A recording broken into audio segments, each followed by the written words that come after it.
Vallée des Rochers des Argent, où jadis S élevait le village florissant du clan Louglas, offrait à présent un spectacle de ruines et de douleurs. Le siège avait duré 3 jours et venait tout juste de S achever. Les remparts de bois, autrefois réputés imprenables, étaient brisés par les béliers et brûlaient par endroits. Les longues maisons à toit de gazon fumaient comme de grands bûchers, et air vibrait des cris des blessés et des râles des mourants. La neige sous les bottes S était assombrie de sang. Chaque pas imprimait des traces rouges sur la blancheur hivernale. Les guerriers d'Aalvard parcouraient méthodiquement le village, achevant les ennemis blessés et ramassant le butin. Les fers de lance miroitaient dans la pâle lumière du soleil des hivers, tandis que les mailles de leurs tuniques tintaient à chaque mouvement. Épuisés par la longue bataille, leurs yeux brillaient un feu triomphal.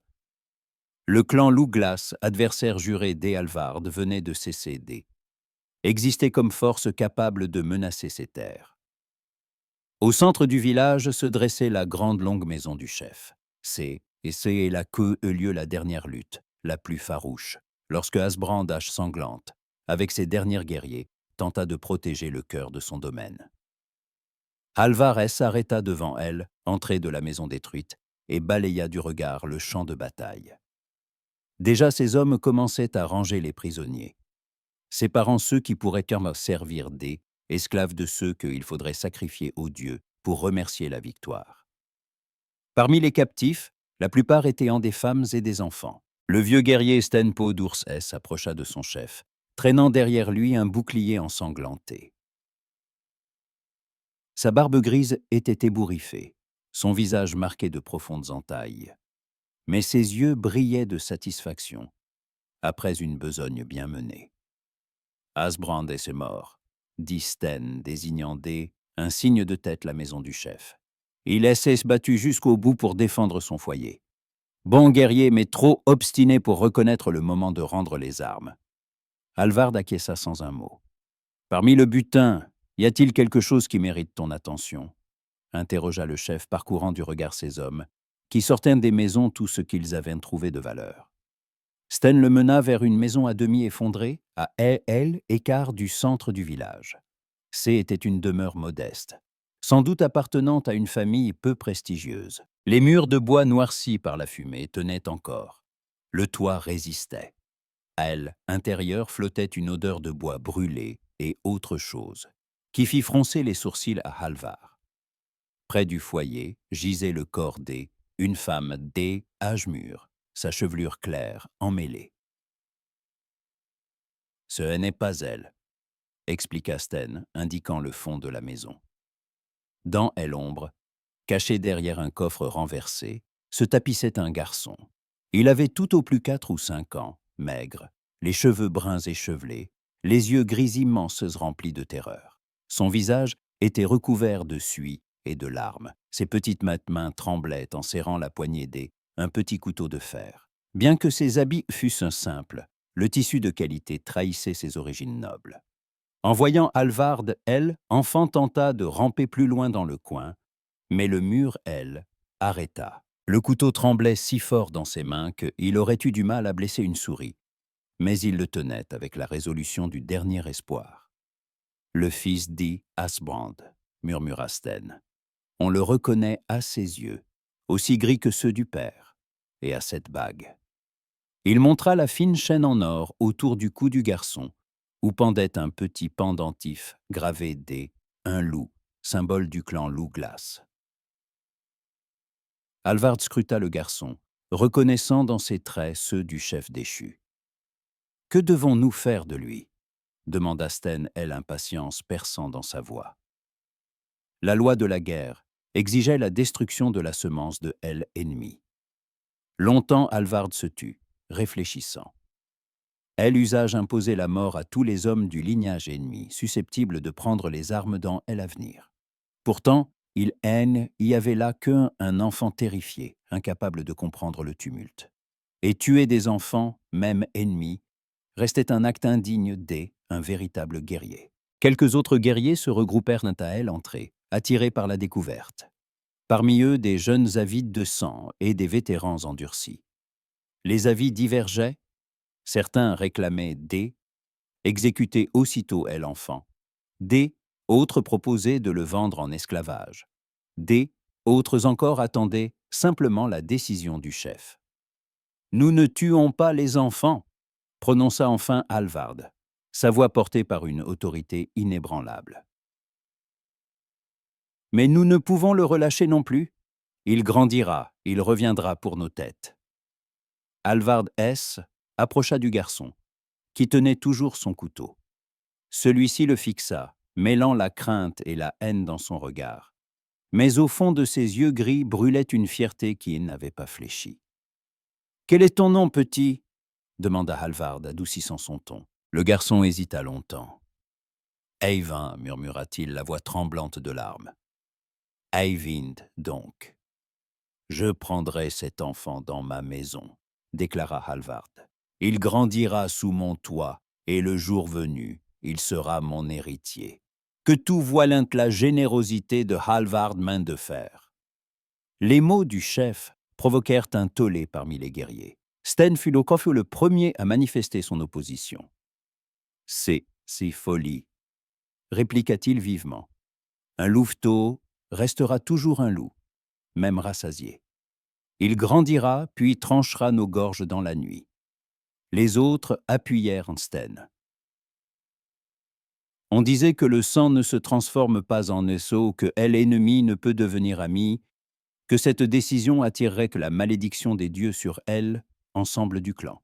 Mais Hallvard resta inflexible, et peu à peu les protestations s'évanouirent. Son autorité était sans partage, nulle haine, osait défier ouvertement son chef. « Le garçon vivra sous mon toit comme mon fils », affirma de nouveau Hallvard. « Il n'a que peu d'années. Il oubliera tout. Bien des guerres et des épreuves attendent. Ce passé disparaîtra dans son esprit. Et malheur à qui lui ferait du tort. Maintenant, emmenez ce garçon et prenez-en soin. » Eyvind ne résista pas lorsqu'un guerrier emporta prudemment dans ses bras. Le petit couteau tomba de ses doigts engourdis, résonnant sur la pierre. Enfant, hébété par les événements, peinait à saisir pleinement ce qui lui arrivait. Il venait de tout perdre, père, mère, maison, son univers effondrait en un seul jour. Lorsque le garçon fut emmené, Hallvard jeta encore un regard à la maison détruite. L'incendie était presque éteint, air saturé odeur de cendres. Derrière la fenêtre, la nuit tombait. Hiver écourtait les jours, et un long retour s'annonçait. « Prépare les hommes au départ, » ordonna-t-il à Sten. « Emportez tout ce qui a de la valeur et brûlez le reste. Que le vent disperse les cendres de nos ennemis sur toutes les terres, afin que la haine envers notre clan soit connue de tous. » Sten acquiesça, le visage sombre. Il n'approuvait pas la décision de son chef, mais sa loyauté ne lui permettait pas de s'y opposer. Le vieux guerrier savait que ce jour marquait le début de nouvelles difficultés pour leur clan, mais espérait que la sagesse des Hallvard éviterait les pires chez les fléaux. 1 heure plus tard, le village Louglassen n'était plus que ruine fumante. Les guerriers des Hallvard se mirent en colonne, emmenant butin et prisonniers. Parmi eux, enveloppé de peau chaude, se trouvait le petit Eyvind, ignorant que sa vie venait d'être bouleversée à jamais. Ainsi acheva la guerre sanglante entre 2 clans. Et ainsi débuta une histoire nouvelle, pleine de détours inattendus et de choix tragiques. Les cendres et le sang de ce jour reviendraient en hanter le futur, lorsque le garçon, devenu homme, apprendrait la vérité sur ses origines. 7 longues années s'écoulèrent depuis ce jour hiver, où les cendres du clan Louglas furent dispersées. Le village récif Argent accueillit Eyvind, 12 ans, dans agitation matinale et les bruits familiers de la vie paisible. La fumée montait des ouvertures des longues maisons. On entendait les voix des servantes préparant le petit déjeuner, les aboiements des chiens et les meuglements du troupeau dans les enclos. Le garçon se tenait dans la cour de la maison principale du chef, serrant avec force dans sa main une épée de bois. Ses cheveux sombres étaient soigneusement coupés, et ses vêtements simples mais de bonne qualité, en laine grise, témoignaient de sa place dans la demeure d'Ealvard. Au fil des années, Eyvind avait visiblement grandi et pris de la force. Ses traits d'enfant S étaient bien faits à plus viril. Mais ses yeux gris paraissaient en toujours trop adultes pour son âge. La longue maison du chef impressionnait par ses dimensions, même ceux qui la voyaient pour la deuxième ou la troisième fois.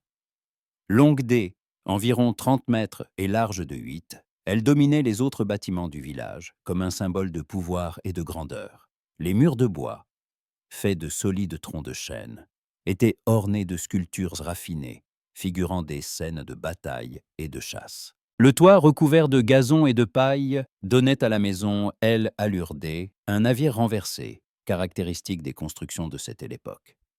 À elle intérieure, la maison se divisait en plusieurs parties.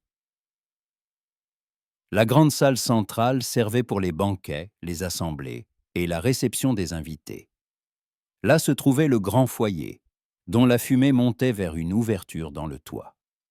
Le long des murs couraient de longues banquettes de bois, couvertes de peaux d'ours et de loups.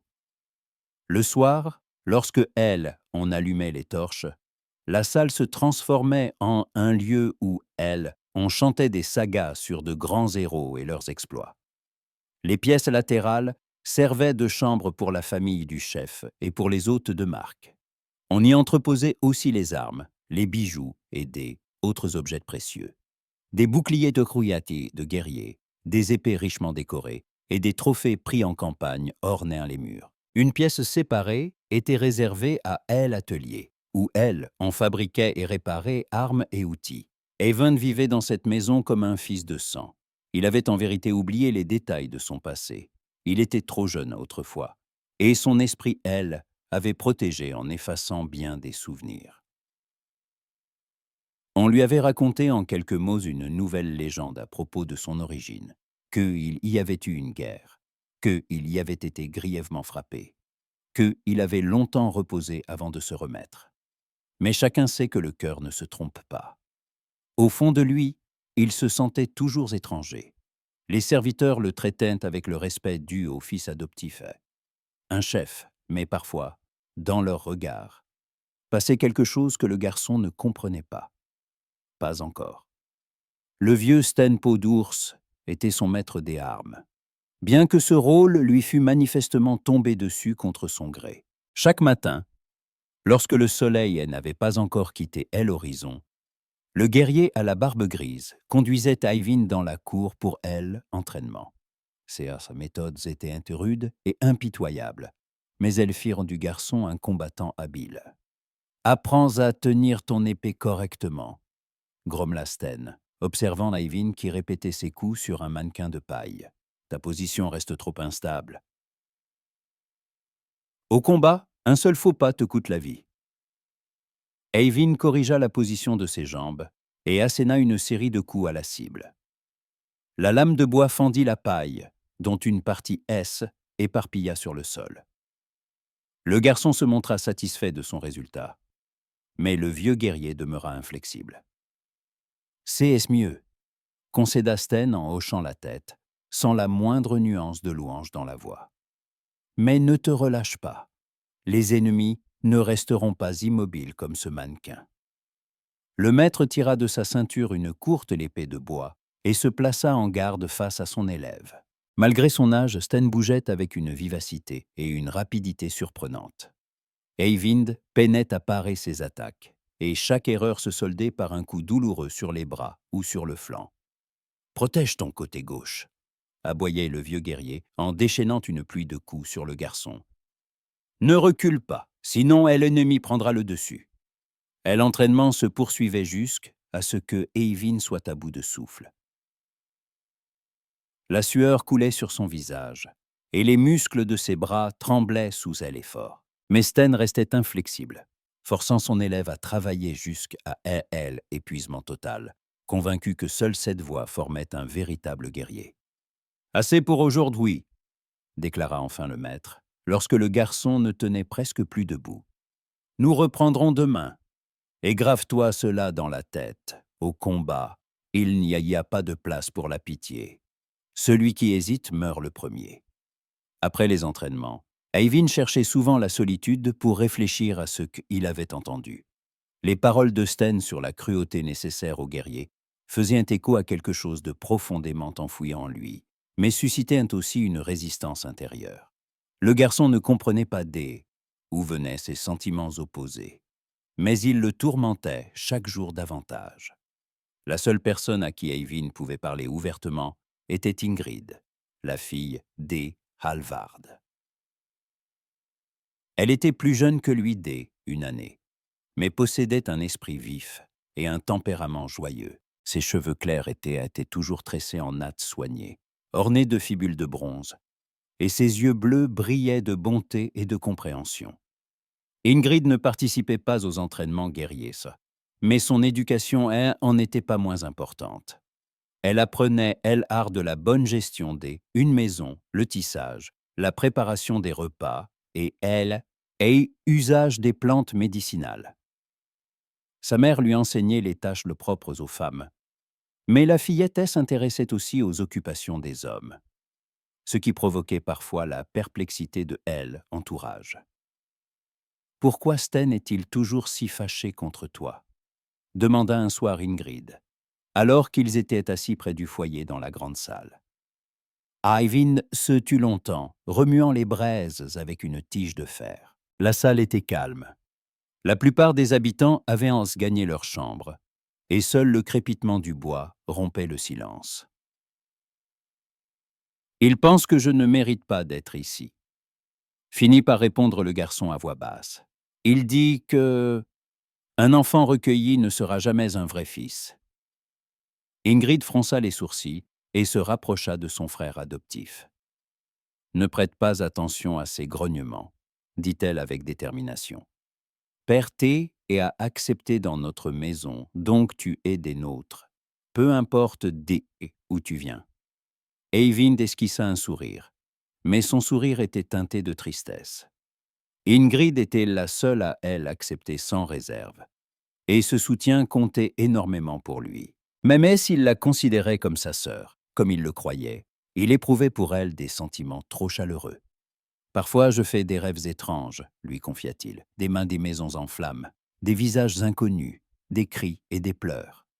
Comme si étaient des souvenirs, mais je ne sais pas à qui ils appartiennent. » Ingrid le regarda avec attention, une lueur d'inquiétude dans les yeux.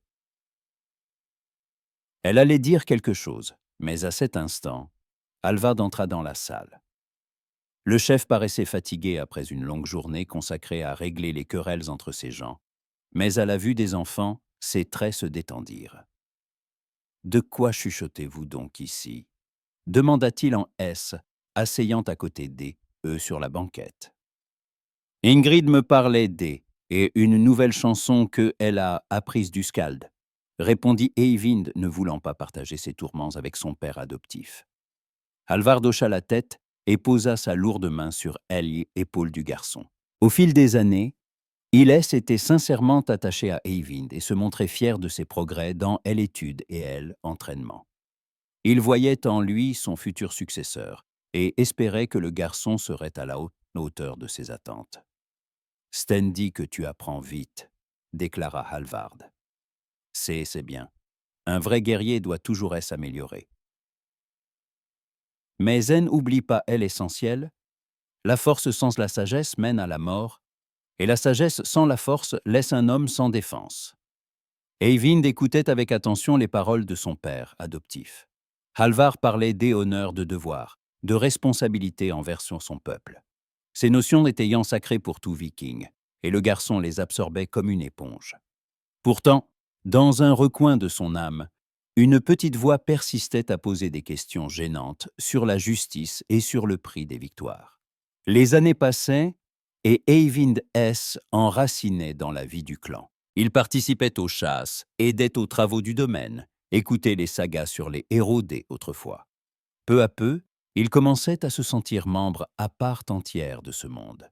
Mais une acceptation totale ne venait jamais. Quelque chose en lui résistait, comme si la mémoire un passé oublié, refusait de le laisser en paix. Ses sentiments cessent, aiguisés, surtout lors des récits de campagnes et de victoires du clan. Quand les vieux guerriers décrivaient les batailles qu'ils aient contre leurs ennemis, Eyvind éprouvait un mélange étrange de fierté et d'angoisse. Il se sentait fier du courage de ses nouveaux proches, mais quelque chose en lui souffrait lorsque on parlait des vaincus. Un soir, alors que la salle était pleine de monde, un guerrier entreprit de raconter une ancienne bataille. Son récit abondait en détails éclatants et en exploits héroïques. Mais lorsqu'il en vint à décrire les villages ennemis livrés aux flammes, Eyvind sentit la nausée le gagner. Eyvind se leva doucement et quitta la salle sans vouloir montrer son trouble aux autres. Dehors, l'air nocturne froid vint à sa rencontre, lui apportant un certain soulagement. Il s'adossa contre le mur de bois de la maison et ferma les yeux, essayant de calmer le tremblement de ses mains. « Que m'arrive-t-il » pensa-t-il. « Pourquoi ces récits éveillent-ils des émotions aussi fortes ? Je devrais être fier des victoires de mon peuple, pas en souffrir. » Ses pensées ne cessaient de le tourmenter, mais il ne savait à qui demander conseil. Alvar se montrait bienveillant, mais Eyvind craignait de décevoir son père adoptif par ses doutes. Ingrid était trop jeune pour comprendre la complexité de ses sentiments, et Sten gardait vis-à-vis de lui une distance méfiante. Le moindre signe de faiblesse n'aurait fait que renforcer son antipathie. Ainsi, Eyvind apprit à masquer ses véritables émotions, se montrant au monde comme il le fallait. Cependant, la vie au village avait aussi ses bonheurs. Il aimait les longues soirées d'hiver quand toute la maison se rassemblait près du foyer et que les vieux skalds racontaient les sagas autrefois. Il prenait plaisir à écouter les histoires sur les dieux, les héros, les lointaines contrées et les aventures incroyables. Ces moments lui donnaient, l'impression appartenir à quelque chose de grand et immortel. Eyvind trouvait aussi du réconfort dans le lien avec les animaux. Halvar possédait plusieurs chiens de chasse et un grand chien gris appelé Grimr S, attacha particulièrement au garçon. Souvent, tous deux se rendaient en forêt, où Eyvind pouvait réfléchir en paix, tandis que le chien patientait calmement qu'il soit prêt à rentrer. C'est au cours une de ces promenades que un événement eut lieu, bouleversant pour toujours la vie d'Eyvind, bien qu'il en saisit alors pas la portée. En marchant sur un sentier boisé, le garçon tomba sur une cabane délabrée de bûcherons. Au milieu des décombres et des restes de meubles, il mit la main sur un étrange objet, une longue forme enveloppée dans une étoffe pourrie. Dépliant le tissu, Eyvind découvrit une épée ancienne mais parfaitement conservée, dont la lame était couverte de runes. Le pommeau était orné d'un loup. La partie supérieure figurait une tête de loup stylisée. Quelque chose dans cette épée lui semblait terriblement familier, comme il l'avait déjà vu, sans se rappeler où ni quand. Eyvind dissimula le sabre dans un coin secret, osant en parler à personne. Il sentait confusément que cette découverte risquait de bouleverser son existence, mais il n'était pas prêt à affronter ce changement. Pour l'instant, il revenait simplement contempler la lame, essayant de comprendre pourquoi elle lui inspirait tant d'émotions.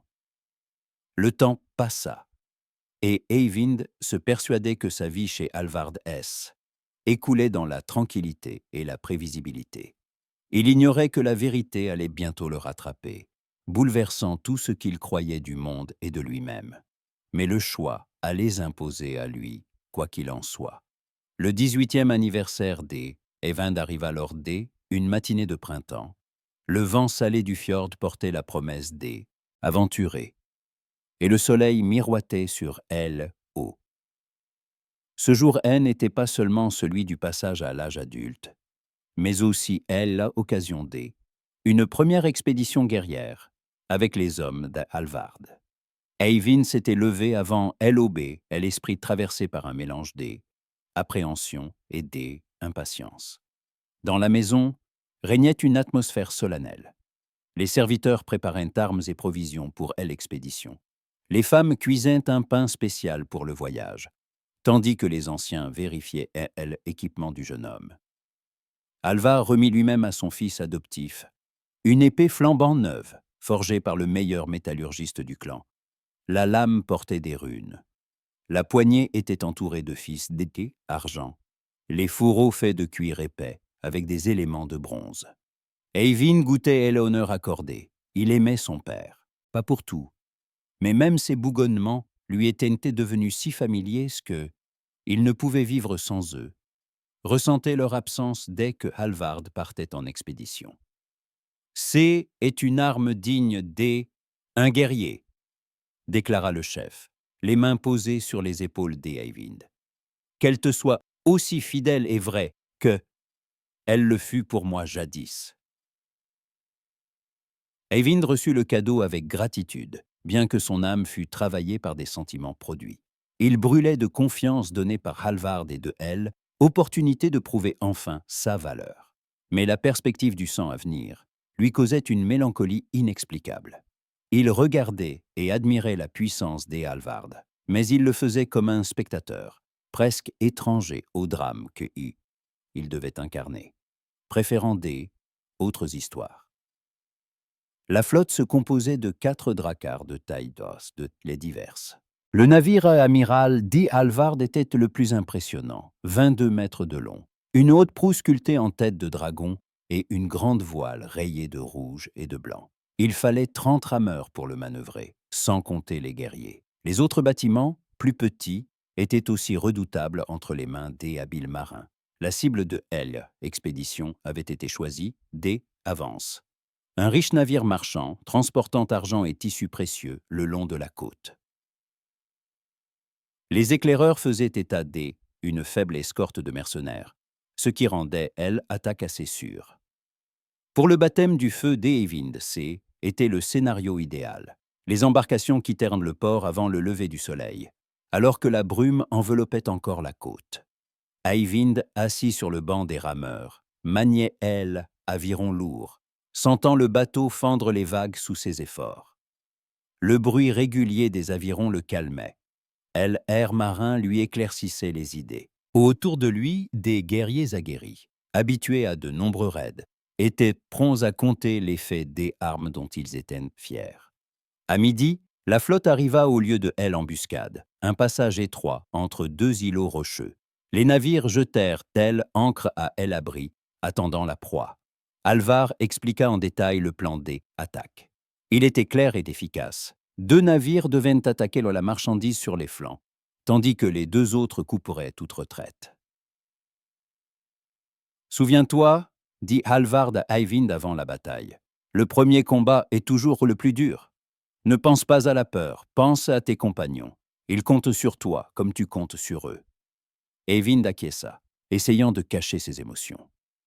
Son cœur battait si fort qu'il croyait que tous autour pouvaient, entendre. L'épée au côté semblait étrangement lourde. Ses mains tremblaient faiblement. On aperçut le bateau marchant de loin.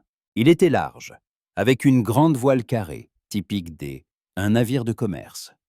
Quelques stylouettes y étaient visibles. Mais le nombre exact de défenseurs restait incertain. « À vos postes !» ordonna Halvard, et sa voix résonna sur toute la flotte. Eyvind enfila son casque de fer et saisit le bouclier rond orné un corbeau, emblème du clan Halvard. Les guerriers vérifiaient leurs armes et armures. Beaucoup murmuraient-ils des prières aux dieux, espérant victoire et protection. L'atmosphère était si tendue que on aurait pu la tâter du bout des doigts. Quand le navire marchand atteignit le passage, les dracars vikings surgirent en soudain, pareils à des prédateurs marins. Les rameurs redoublèrent efforts. Les navires se jetèrent vers la proie, les prousses fendant le onde.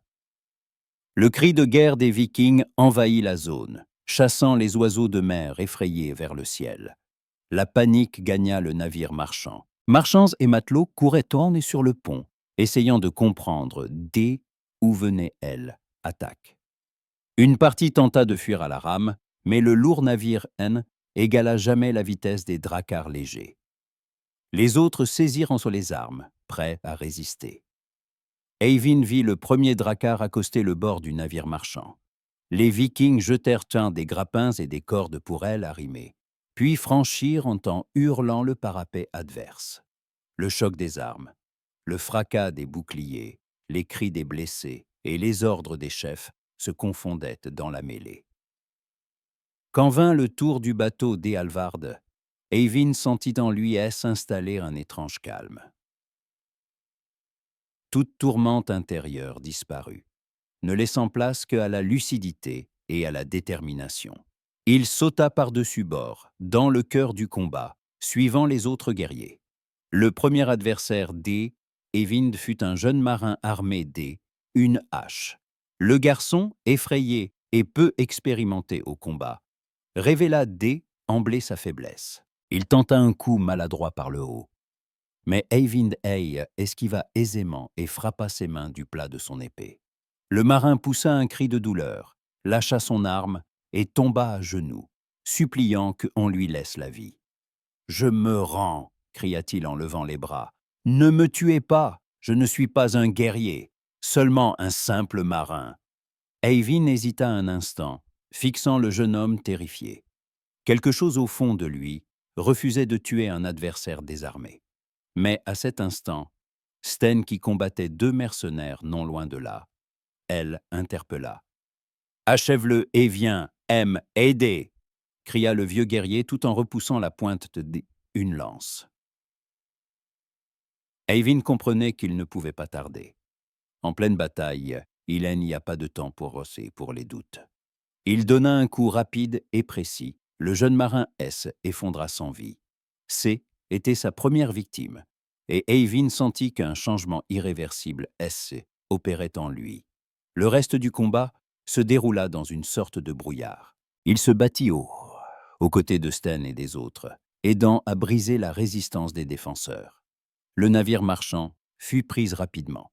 Les défenseurs étaient à peine 8, incapables de résister à 30 guerriers aguerris.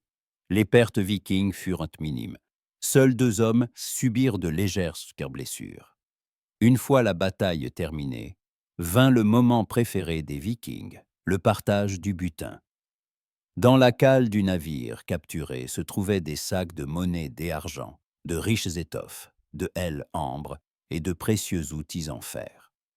Toutes ces richesses furent partagées équitablement entre les guerriers, selon le rang et le mérite de chacun. Eyvind reçut sa part comme un véritable guerrier du clan. Alvad lui remit lui-même une lourde bourse d'argent, le félicita pour son courage, et tous les Vikings applaudirent le sang-froid et l'obéissance du jeune homme. « Tu t'es bien battu pour ta première fois », déclara un des vétérans en lui frappant l'épaule. « Tu deviendras aussi vaillant que ton père. » Ces félicitations auraient dû réjouir Eyvind, mais il ne ressentit qu'un profond vide. Tout semblait pourtant s'être déroulé comme il fallait, avec le piquant du succès. Mais il fixa les corps dispersés sur le pont, incapable de se défaire de la pensée que tous ces hommes étaient eux aussi fils, pères, frères ou amants. Il imaginait qu'on aurait pu tuer son propre père, sa mère ou sa sœur chérie. Cette idée serrait douloureusement son cœur. Le jeune marin qu'il avait tué le premier paraissait presque plus jeune encore que Eyvind lui-même. Le soir venu, lorsque la flotte jeta ancre dans une crique protégée, les guerriers se rassemblèrent autour du feu, partageant leurs impressions une expédition réussie. Eyvind écoutait les récits, mais participait peu. Il pensait sans relâche au jeune marin abattu, au regard de terreur qui avait précédé sa mort. « Qu'as-tu, garçon » demanda Sten, remarquant son silence. « La première fois, est toujours dure, mais tu t'es battu en vrai guerrier. Tu devrais être fier de toi. » Eyvind hocha la tête sans quitter le feu des yeux. « Je suis juste fatigué, » répondit-il enfin. « La journée a été riche en émotions. » Sten observa longtemps comme pour percer le secret caché dans l'âme du jeune homme. Dans les yeux du vieux guerrier brilla une lueur de compréhension, Mais n'ajouta rien. Peut-être se souvenait-il de son propre premier meurtre et des sentiments mêlés que cela avait suscité. Le retour à Récif D, Argent fut célébré par tout le village. Alvar proclama solennellement le succès de l'expédition, mettant particulièrement en avant le courage de son fils adoptif. Eyvind reçut compliments et félicitations, mais restait étranger au cœur de la fête. Ingrid était parmi ceux venus accueillir les guerriers. Elle y étreignit joyeusement son frère dès adoption, mais son regard attentif perçut sans mal un trouble dans les yeux du jeune homme. « Tu en parleras plus tard », souffla-t-elle doucement quand ils se retrouvèrent seuls. Eyvind acquiesça, reconnaissant pour sa compréhension. Il attendait depuis longtemps une telle conversation, mais dès abortiva. Il décida de lever le voile sur un autre mystère, l'épée retrouvée. Après l'expédition, il retournait chaque jour à sa cachette pour examiner le sabre, cherchant à comprendre pourquoi il lui inspirait des aussi puissantes émotions contradictoires. Cette arme lui était familière, mais il ignorait pourquoi. Eyvind tenta de déchiffrer les runes gravées sur la lame, mais ses connaissances en écriture ancienne étaient limitées. Alvard lui avait enseigné les rudiments, de quoi lire de simples messages ou les sépultures. Mais là, les symboles paraissaient un peu plus complexes et mystérieux. Certaines runes lui étaient inconnues, elles évoquaient la force, la protection ou la vengeance. Autres restaient obscures, mais dégageaient quelque chose d'inquiétant. Ce qui le troublait le plus était le symbole du loup gravé à la base du sabre. Le jeune homme dissimula de nouveau l'épée et retourna au village. Il avait besoin de réponses, mais osait interroger Halvard ou les guerriers, les uns trop occupés, les autres trop secrets. Il commença donc prudemment. Il informa sur les emblèmes et symboles des anciens clans, prétendant intéresser à histoire. Dans le village, sa première interlocutrice fut Astrid, une vieille servante qui œuvrait depuis plus de 20 ans dans la maison du chef. Capturée autrefois pendant un raid, elle était devenue presque membre de la famille. Astrid avait une mémoire prodigieuse et connaissait le passé de bien des familles du Nord. « Astrid !» Le garçon la trouva dans le cellier, où elle triait le grain. « Parle-moi des vieux clans, de ceux qui se battaient contre le nôtre. Quels étaient leurs symboles ?» La vieille femme leva sur lui son regard étonné. « Pourquoi t'intéresses-tu à cela, jeune maître ? Les vieilles guerres se valent mieux d'être oubliées. »« Je suis simplement curieux, » répondit Eyvind en tâchant de garder un ton léger. « Je veux connaître l'histoire de ces terres, comprendre contre qui nous nous sommes battus et qui nous avons vaincus. » Astrid demeura silencieuse, le détaillant longuement de ses yeux sagaces. Puis elle posa son sac orge et soupira. Il y eut bien des clans, et chacun portait son enseigne, elle aigle, elle ours, le corbeau. Tout cela est effacé, mais il en avait un qui arborait l'emblème du loup. Ils vivaient dans la vallée des Trois Rochers, et leur chef N avait pas sa pareille en cruauté. Et qu'est-il advenu d'eux ? Ils furent anéantis, répondit Astrid avec une tristesse singulière dans la voix. Alvar Main de Fer mena la guerre contre eux durant 3 années. Ce fut une vendetta sanglante. Nombreux furent les braves qui tombèrent des 2 côtés. Au final, le village de la Meute des Loups fut pris d'assaut et incendié jusqu'aux fondations. « Et leur chef ?» demanda Eyvind, tâchant de garder une voix posée. « Asbrandache sanglante périt dans la bataille finale, » chuchota la vieille. « On raconte qu'il combattit en véritable héros, défendant sa demeure et les siens jusqu'au bout. Mais sa chance tourna. Sa femme et ses enfants périrent aussi dans les flammes. Eyvind eut l'impression que la terre se dérobait sous ses pieds. Astrid plongea un regard perçant dans les siens. On dit qu'il y avait un fils, un petit garçon. On ne sait pas ce qu'il est devenu. Peut-être lui aussi est-il mort dans le feu. » Elle hésita avant ajouter. Tout bas. Autre murmure qui amende que Halvard lui aurait laissé la vie, lui aurait permis de fuir dans la forêt. Mais ce ne sont que des histoires, jeune maître. Il ne faut pas croire à toutes les rumeurs. Eyvind la remercia et quitta précipitamment la pièce. Sa tête bourdonnait. Si Astrid disait vrai, la meute des loups avait bel et bien péri. Mais, et si? C'est alors que se forma, elle et Bauchedé, une réponse à la grande question. Le reste de la journée, le jeune homme erra, poursuivi par 1000 pensées. Il essaya de se replonger dans ses tout premiers souvenirs. Mais seuls des fragments de cauchemar refaisaient surface. Il prenait à présent un sens nouveau, terrifiant. Peut-être haine, était-ce pas des rêves, mais la mémoire un jour funeste où son univers avait sombré. Ingrid remarqua, elle, état sombre de son frère et, après le repas, elle aborda avec inquiétude. Qu'y a-t-il depuis quelques jours? Tu as, elle, air ailleurs, perdu dans tes pensées. Eyvind eut envie de tout lui révéler, de partager ses soupçons, ses peurs et ses réflexions. Mais quelque chose le retint. Si ses soupçons étaient justes, alors Ingrid était la fille de l'assassin de son père. Comment réagirait-elle à pareille vérité? Pourrait-il encore lui faire confiance si le sang venait, interposer entre eux? Je suis juste fatigué, répondit-il évasivement. Trop d'entraînement, trop de questions sur elle à venir. La jeune fille N en crut rien, mais N insista pas. Elle posa la main sur l'épaule et murmura « Sache que tu pourras toujours compter sur moi. Quoi qu'il arrive, je serai de ton côté. » Ces pauques sourcils auraient dû être source de réconfort, mais ils ne firent que accentuer la douleur d'Eyvind. Il comprenait trop bien que bientôt, il lui faudrait choisir entre son amour pour sa famille adoptive et la fidélité à la mémoire de ses parents de sang. Le lendemain, il retourna dans la forêt à sa cachette. Cette fois, il avait apporté un morceau d'étoffe pour mieux nettoyer l'épée et en examiner tous les détails. En essuyant la lame, Eyvind découvrit une autre inscription, dissimulée par des années de poussière. Gravée en runes délicates près de la garde, il lut le nom, Asbrand. Le cœur du jeune homme manqua un battement. C'était l'épée de son père. Elle, arme du chef du clan de la meute des loups. Il y avait plus de doute possible. Il était le fils Asbrand sanglante, élevé parmi ceux qui avaient détruit son peuple.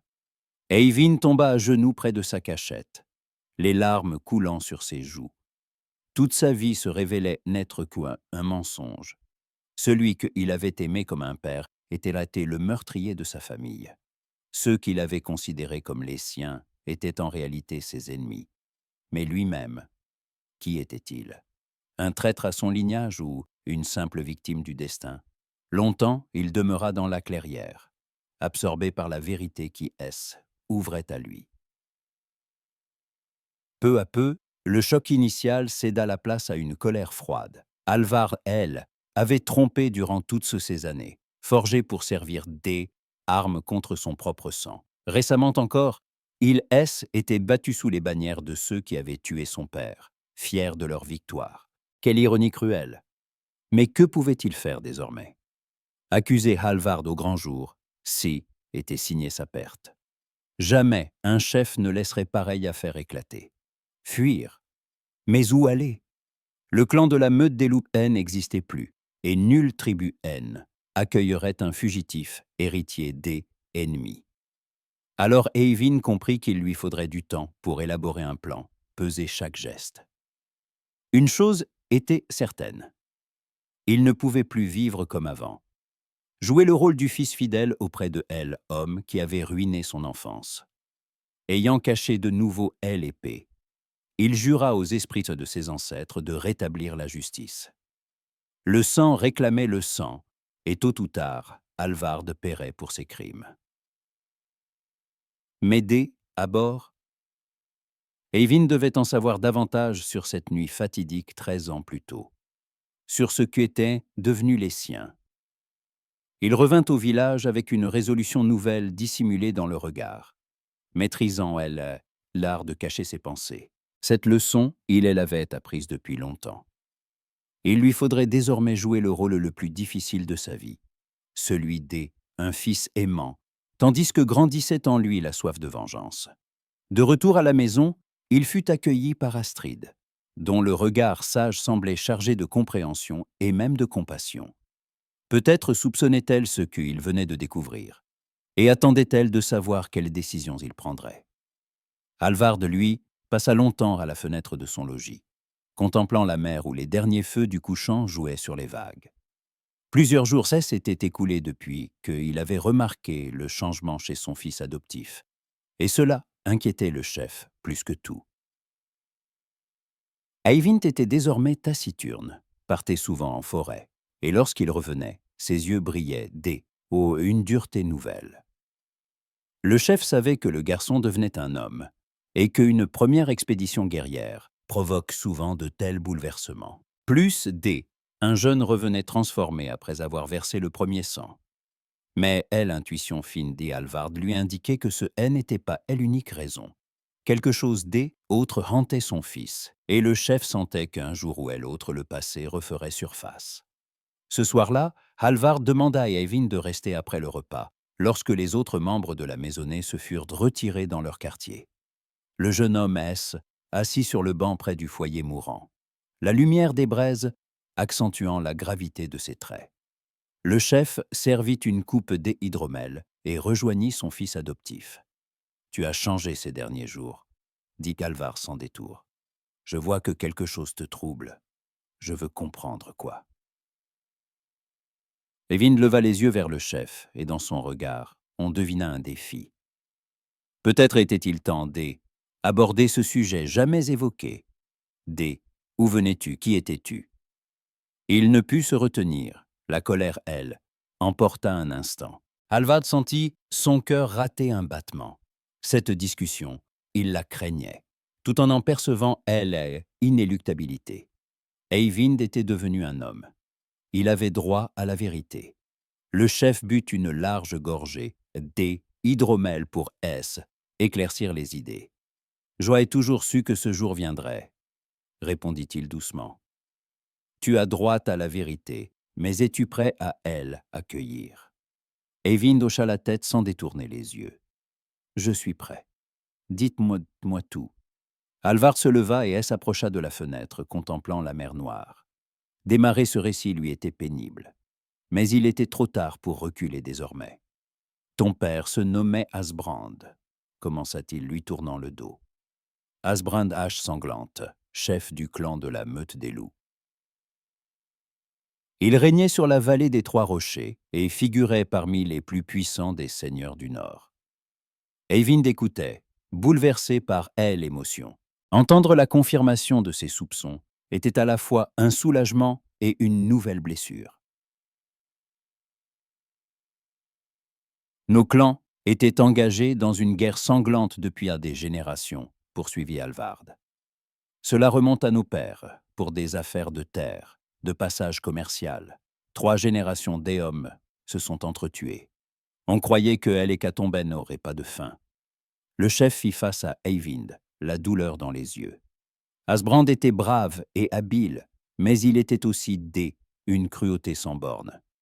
Il a brûlé 2 de nos villages, tué mon frère cadet et bien des nôtres. Je ne pouvais le laisser impuni. « Nim, inget nuit des hivers, que s'est-il passé ?» interrogea Eyvind dans un souffle. Hallvard revint asseoir auprès de lui, longuement silencieux, avant oser aborder la dernière partie du récit. Nous avons assiégé son village 3 jours durant. Asbrand se défendit jusqu'au bout, mais il était en infériorité. Dans ultime combat, je me suis battu contre lui, dans sa propre maison. Il s'est conduit en héros, mais la fortune, a trahi. Je est tué en face à face, en duel. « Et ma mère ?» demanda Eyvind, la voix tremblante. « Elle a péri dans l'incendie ?» souffla Hallvard. Ignorait qu'elle se y cachait. Mes hommes n'ont pas eu le temps de la sauver. Ce fut une tragédie, non une cruauté volontaire. Hélas, issue reste la même. » Eyvind ferma les yeux, revoyant dans son esprit la nuit fatidique. Les cauchemars de enfance, prenaient enfin tout leur sens. Ensuite, nous avons trouvé, poursuivit Hallvard. Tu te cachais près du corps de la femme qui T avait protégée. Pourquoi ne pas M avoir tué demanda Eyvind, droit et froid. Selon la loi, le fils de L, ennemi N, n'a pas le droit de survivre. Mais la guerre a continué, observa Eyvind. Oui, répondit le chef tristement. Les survivants de ton clan N n'ont pas accepté mon geste de réconciliation. Ils, elles, ont perçu comme une humiliation et une moquerie. La guerre a duré encore 2 ans, jusqu'à ce que nous exterminions les derniers résistants. Eyvind se leva et s'approcha du feu, tendant les mains vers la chaleur des braises mourantes. Des pensées et émotions contradictoires tourbillonnaient dans sa tête.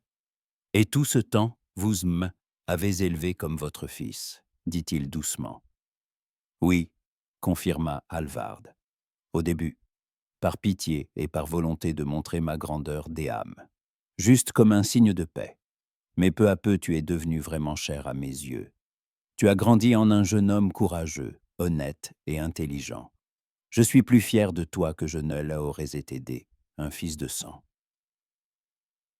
Eyvind se tourna vers son père adoptif, une contradiction douloureuse entre amour et colère brillant dans ses yeux. « Et si je demandais vengeance pour mes parents ?» demanda-t-il. « Si le sang réclamait le sang ?» Alvar soutint son regard calmement. « Alors j'accepterai ton défi, » répondit-il. « Si tu penses que l'honneur de ton sang exige ma mort, je ne échapperai pas. Mais sache que cela me fera mal de croiser le fer avec un fils que je ai élevé et aimé. » Ces paroles frappèrent un Eyvind plus que haine, importe quelle excuse ou menace. Il y trouvait une sincérité et une dignité telles que la colère qui grondait en lui. Luttait avec la gratitude et amour pour elle, homme qui avait élevé. « Je ne sais pas ce que je ressens, avoua-t-il. Vous avez tué mes parents, mais vous avez aussi sauvé et donné une maison. Vous avez fait de moi un guerrier et élevé comme votre fils. Que dois-je faire dans une telle situation ?» Alvard s'approcha et posa une main sur son épaule. « Suis ton cœur et ta conscience, » dit-il. « Je ne tenterai pas de te retenir ou te contraindre. Tu es devenu un homme et tu as le droit de choisir ton destin toi-même. » « Et si je décidais de rester ?» demanda Eyvind. « Si je choisissais cette maison et cette famille plutôt que la vengeance ? » « Alors tu deviendras mon héritier, comme je avais prévu, » répliqua le chef. « Tu gouverneras ce clan après ma mort et tu perpétueras notre lignée. Mais le choix doit être entièrement tien. » Eyvind demeura longtemps silencieux, méditant sur ce qu'il venait d'entendre. Il connaissait désormais toute la vérité, mais ce savoir ne lui apportait aucun soulagement. Au contraire, le choix lui semblait encore plus douloureux. D'un côté, son devoir envers la mémoire de ses parents réclamait vengeance. De autre, son amour pour homme qui avait élevé et sa reconnaissance pour la vie sauvée, lui interdisait de verser le sang. « Il me faut du temps pour réfléchir, » dit-il enfin. Alvard hocha la tête avec compréhension. Bien sûr, ce n'est pas une décision que on prend à la légère. Sache que quel que soit ton choix, je le respecterai.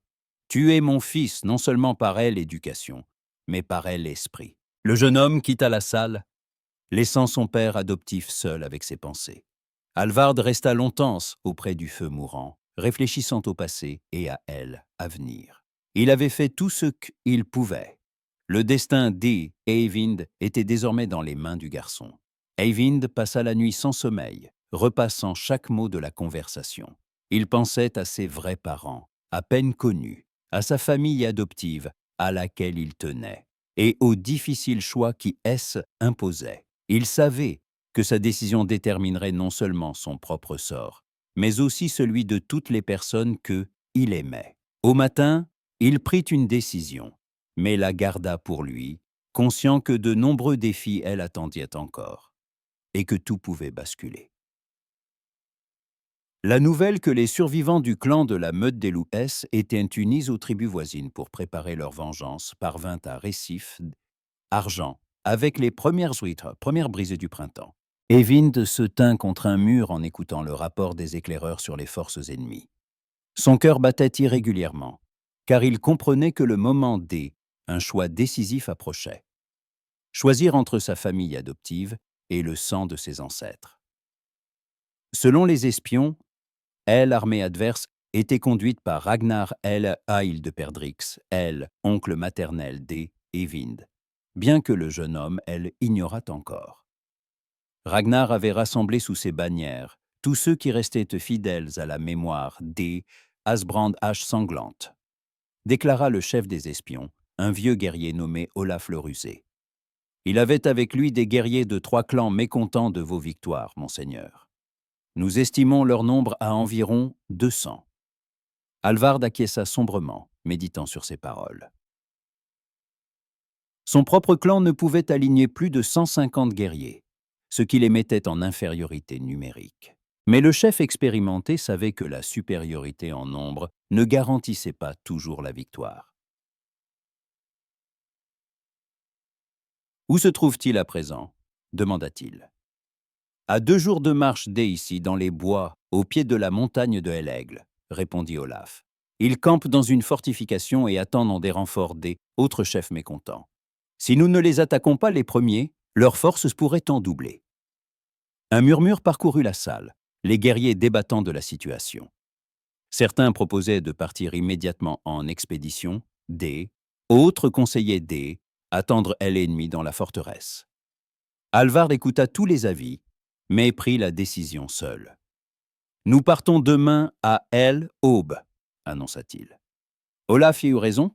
Si nous les laissons recruter plus alliés, il sera bien plus difficile de les vaincre. Mieux vaut frapper maintenant, tant que la victoire est encore possible. » Un frisson parcourut la colonne vertébrale d'Eyvind. Demain, il devrait combattre contre les siens, contre ceux qui honoraient la mémoire de son vrai père. Il imagina croiser le fer avec les guerriers peurs de la meute des loups, et cette pensée lui cause une douleur physique. Après le conseil, Alvardès s'approcha de son fils adoptif et posa une main sur son épaule. Dans ses yeux, Eyvind lut la compréhension du lourd fardeau qui pesait sur son âme. « Demain sera un jour difficile, » dit-il doucement. « Je sais que ce n'est pas facile pour toi, mais souviens-toi que tu es un guerrier de ce clan, et tes compagnons comptent sur toi. » Eyvind hocha la tête sans lever les yeux. « Je remplirai mon devoir, » répondit-il une voix rauque. « Je n'ai aucun doute en toi, » le rassura Alvard. « Tu as prouvé ta loyauté et ton courage. Mais si tu as des doutes au fond de toi, dis-le maintenant. Un guerrier qui hésite au combat est dangereux, non seulement pour lui, mais pour ses compagnons. » Eyvind leva les yeux vers son père adoptif et vit en lui une inquiétude et une attention sincère. À cet instant, il comprit vraiment que Alvard aimait comme un fils, malgré tout le passé. Cette prise de conscience rendit ce choix encore plus douloureux. « Aucun doute, » déclara-t-il fermement. « Je me battrai à vos côtés. » Ce soir-là, le vieux Sten approcha d'Eyvind. Le guerrier avait l'air plus sévère que jamais, et dans ses yeux brillait une haine voilée. « Demain, nous verrons quel genre d'homme tu es, » dit-il sans préambule. « La meute des loups est rassemblée pour venger ses morts. On va voir si tu retourneras tes armes contre ceux qui ont élevé. »« Que voulez-vous dire ?» demanda Eyvind, tentant de garder son calme. Sten sourit, mais ce sourire avait rien de chaleureux. « Je dis que le sang n'est pas de l'esseau. Un louveteau peut faire semblant d'être un chien domestique, mais il finira toujours par hurler comme un loup au moment crucial. Ta place est parmi les ennemis, pas parmi nous. » Eyvind sentit une colère monter en lui. Habitué depuis longtemps à la méfiance du vieux guerrier, ces mots pourtant résonnaient particulièrement douloureusement. « Nous verrons bien, » dit Björn en s'éloignant, laissant le jeune homme seul avec ses pensées. La nuit avant la bataille, Eyvind passa une nuit blanche. Allongé dans son lit, il regardait le plafond, méditant sur ce qui l'attendait le lendemain. À un moment donné, Ingrid s'approcha doucement, s'assit près de son lit et prit sa main dans la sienne. « Je sais ce qui te tourmente, » murmura-t-elle. « Père m'a parlé de tes origines. Je suis désolé que tu aies appris cela de cette manière. » Eyvind la regarda et vit des larmes dans ses yeux. « Tu me détestes » demanda-t-il à voix basse. Ingrid secoua la tête. « Comment pourrais-je te détester? Tu es mon frère, mon meilleur ami. Peu importe le sang qui coule dans tes veines. Ce qui compte, c'est la personne que tu es devenue. Et si demain je devais choisir entre ta famille et la mienne? » Alors suis ton cœur, elle, interrompit-elle. Quelle que soit ta décision, je la respecterai. Mais souviens-toi, tu seras toujours mon frère, quoi qu'il arrive. Ces mots apaisèrent quelque peu l'âme tourmentée d'Eyvind, sans pour autant dissiper son anxiété. Ingrid partit en lui souhaitant bonne chance, et le garçon resta seul avec ses pensées jusqu'à l'aube. Et s'il ne la voyait plus jamais? Au matin, l'armée d'Alvar partit en campagne sous un ciel gris avant l'aube. 150 guerriers se marchaient sur les sentiers forestiers vers l'ennemi. Eyvind avançait en première ligne, aux côtés de son père adoptif et d'autres nobles guerriers du clan. Il portait une cotte de maille, héritée d'un héros tombé, et brandissait l'épée que lui avait donnée Alvard. À mesure qu'ils approchaient du camp ennemi, l'atmosphère devenait de plus en plus tendue. Les guerriers vérifiaient leurs armes, ajustaient leur armure et murmuraient des prières aux dieux. Nombre d'eux, entre eux, avaient participé à des dizaines de batailles, mais celle qui annoncée promettait d'être particulièrement sanglante. À midi, les éclaireurs annoncèrent que le camp adverse était à moins d'1 heure de marche. Alvard ordonna une pause et adressa une dernière fois à ses hommes par un discours guerrier.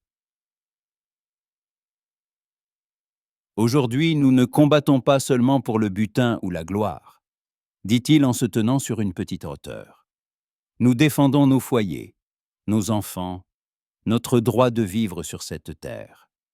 Nos ennemis cherchent à venger leurs défaites passées, mais nous leur montrerons que la vengeance ne génère que la vengeance. Que les dieux bénissent nos armes et nous donnent la force de triompher. Les guerriers levèrent leurs épées et leurs lances, répondant aux cris de guerre d'Halvar par un rugissement bruyant. Eyvind leva lui aussi son arme, mais il ne ressentait pas ce feu intérieur qui brûlait dans le cœur de ses compagnons. Il savait que dans 1 heure, il pourrait devoir tuer des hommes qui le considéraient comme un traître. Eyvind marchait en première ligne, serrant la poignée de son épée, sentant son cœur battre irrégulièrement sous l'appréhension. Plus loin, au bout de la vallée, se dressaient les silhouettes des guerriers ennemis, alignés en formation. Même de loin, on apercevait leur bannière ornée un loup, le symbole du clan qui avait autrefois été sa maison. Alvar leva la main, arrêtant son armée à 200 pas de ennemi. Le chef observait attentivement la disposition des forces adverses, évaluant leur nombre et leur formation. Ragnar l'Œil-Luni avait déployé ses hommes en mur de boucliers traditionnels, plaçant ses meilleurs guerriers en première ligne et les plus inexpérimentés derrière. Sa bannière flottait au centre, marquant la position du commandant. Avant le combat, selon une ancienne coutume, les chefs pouvaient échanger des paroles ou proposer les conditions du duel. Halvardès avança, enlevant son casque pour que ses ennemis puissent voir son visage. Sa voix résonna clairement dans le calme matinal de la vallée. « Ragnar l'Œil-Luni s'écria le chef adverse. « Je sais que tu aimes, entends. Pourquoi verser le sang de notre peuple? Peut-être réglerons-nous ce différend en combat singulier, moi contre toi. » Un grand guerrier sortit des rangs, richement protégé.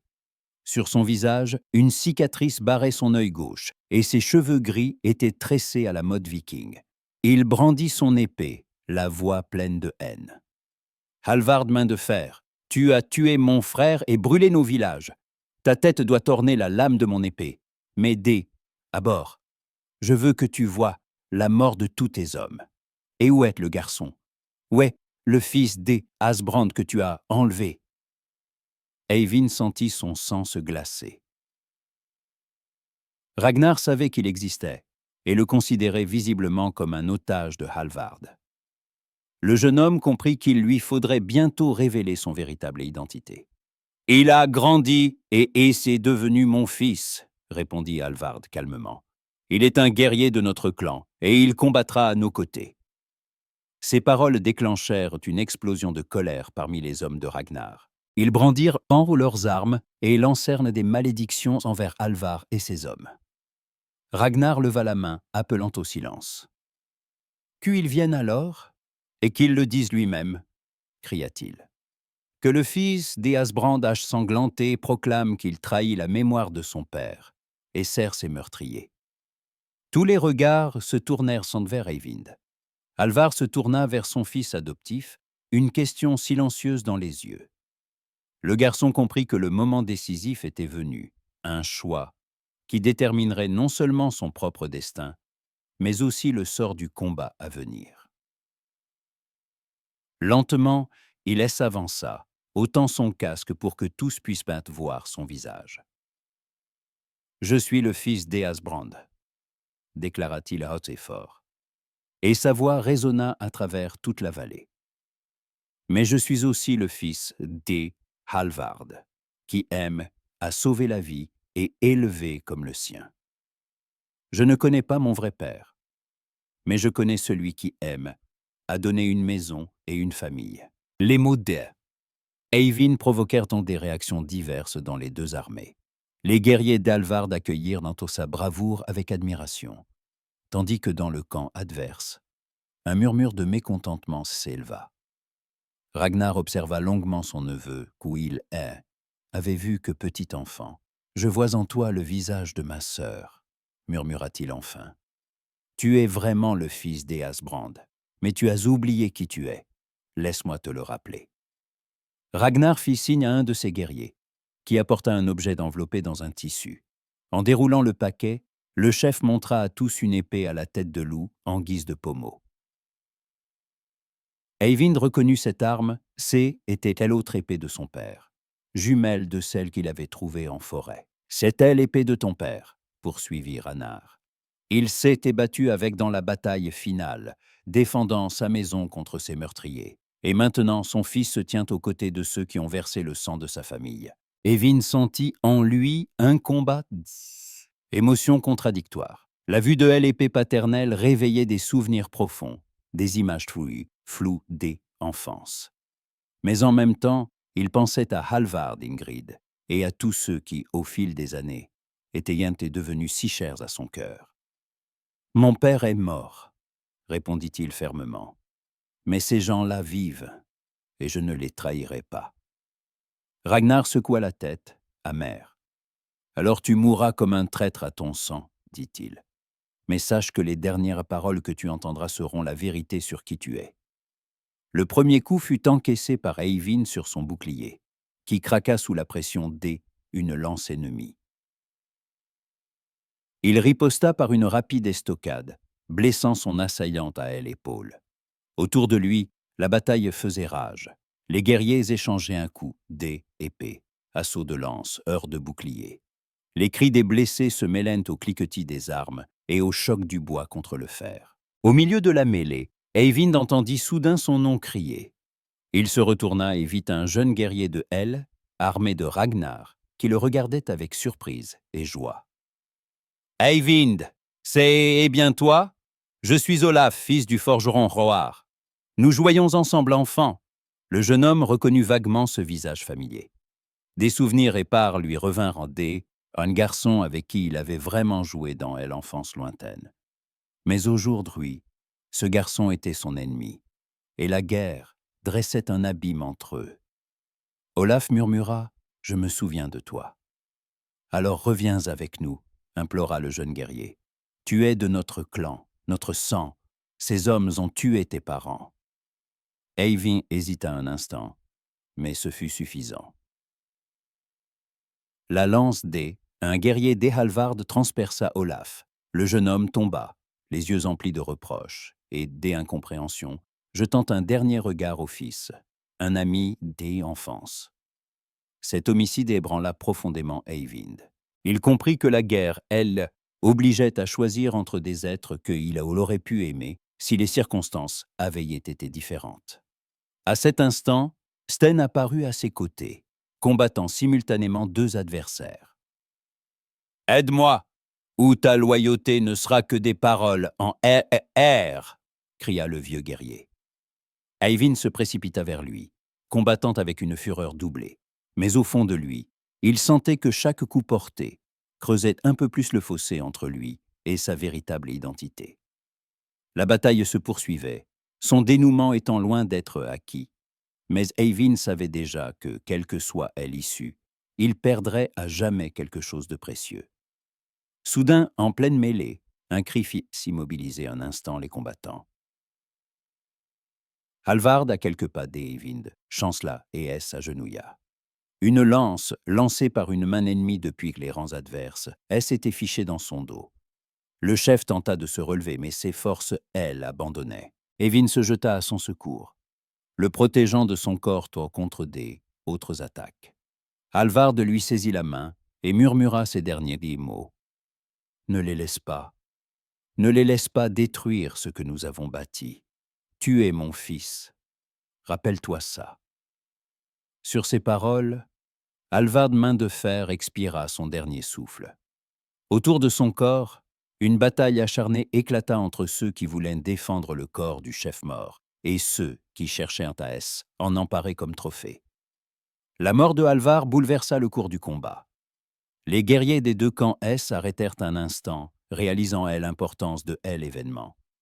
Eyvind se tenait au-dessus du corps de son père adoptif, serrant son épée ensanglantée, sentant au fond de lui une rupture définitive. L'homme qui, avait sauvé, élevé et aimé comme un fils gisait mort, tandis que absurde carnage continuait. Ragnar l'œil uni, voyant la chute de son ennemi juré, brandit son épée au-dessus de sa tête et lança un cri de victoire. Ses hommes lui répondirent par un rugissement et fondirent avec rage accrue sur les troupes démoralisées des Halvard. Mais un événement inattendu survint. Eyvind se redressa de toute sa hauteur et adressa une voix forte aux deux armées. « Assez !» cria-t-il si fort que sa voix portait dans toute la vallée. « Cessez de verser le sang. Regardez le nombre de braves déjà tombés, à cause de vieilles rancunes et de vengeances qui ne ramèneront personne. » Les guerriers arrêtèrent dans leur lutte, surpris par cet appel soudain. Ragnar fronça les sourcils et fixa son neveu, perplexe quant à ses intentions. « Tu as décidé de révéler ta vraie nature ?» demanda-t-il suspicieux. « Veux-tu rejoindre ton peuple ?»« Je veux mettre fin à cette guerre, » répondit Eyvind fermement. « Trop de sang a été versé des deux côtés. Mon père adoptif est mort. Ton frère est mort. Des centaines d'hommes reposent en terre. Cela ne suffit-il pas à apaiser honneur ?» Ragnar observa longuement le jeune homme, tentant de comprendre ses intentions. La douleur de la perte et la lassitude des années de guerre se lisaient dans ses yeux. Il avait perdu un frère, une belle-sœur, un neveu cuit. Il croyait mort, et beaucoup amis dans cette querelle. Eyvind était la seule chose qui restait de la famille des Asbrand. « Que proposes-tu » demanda Ragnar prudemment. The last user query is a continuation of a Viking story in Russian, and based on prior instructions, I am to translate the text into French, adhering to all specified guidelines, including name changes to less common Norse names, natural fluent French prose in a Viking historical fiction style, maintaining length and details, and formatting for neural voice synthesis. The user pasted a long passage describing a duel challenge proposed by Eyvind to Ragnar, their fights, surrounding reactions, and the outcome where Eyvind wins and unites the clans, ending the long-standing feud. Now I will provide the final answer, the full French translation of the last user query text, respecting all instructions, including replacing names consistently. Eyvind for Alvar, Halvard for Torvald, Ragnar remains, Björn for Björn, Olaf for Olaf. No tool calls remain to gather any additional information.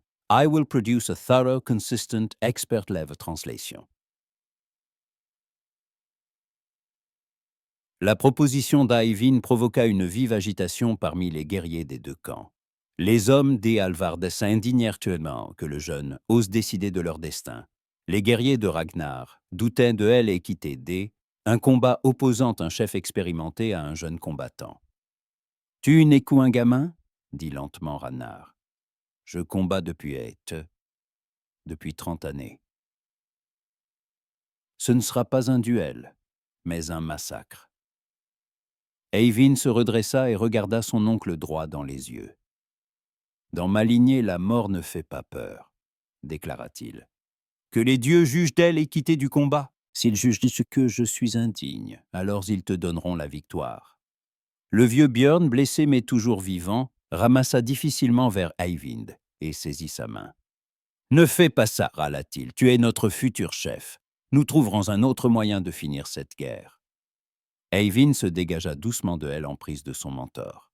« Il n'y a pas d'autre voie, » répondit-il une voix calme. « Trop de sang sépare nos peuples. C'est le seul moyen de briser le cycle de la vengeance. » Ragnar réfléchit longuement à la proposition de son neveu.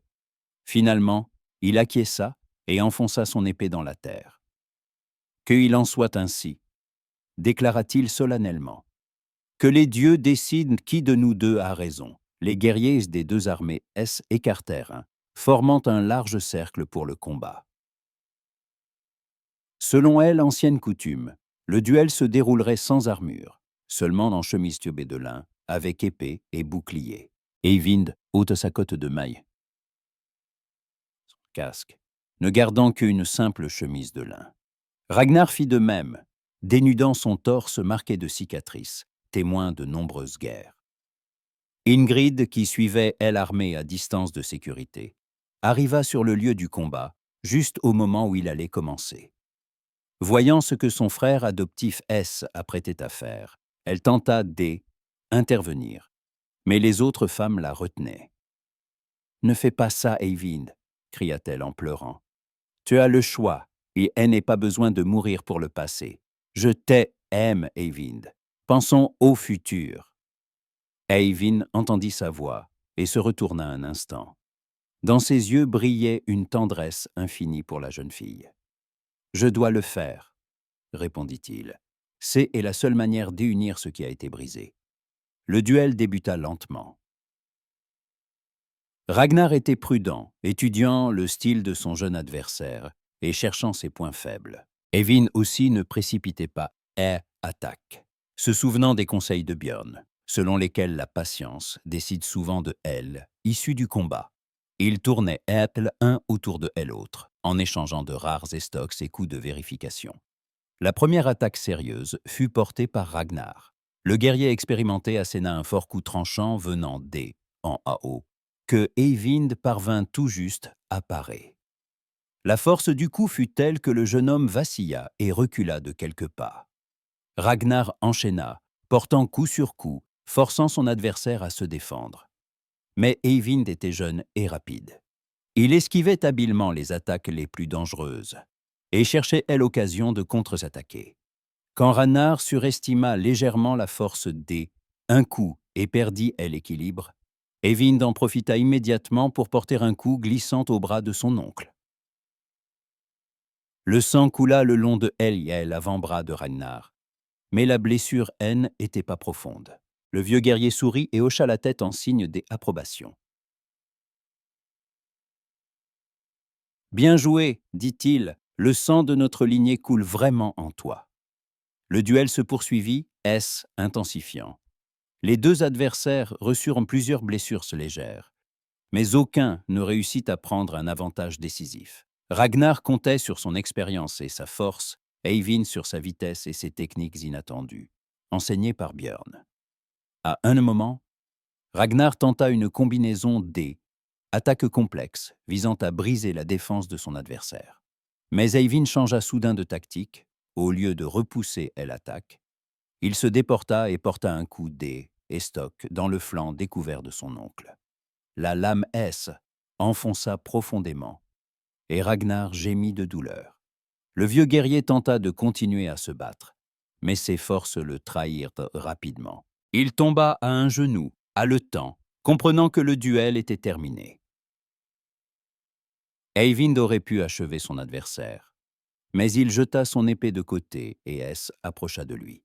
« Tu as gagné » murmura Ragnar, regardant son neveu avec fierté et tristesse. « Les dieux ont choisi.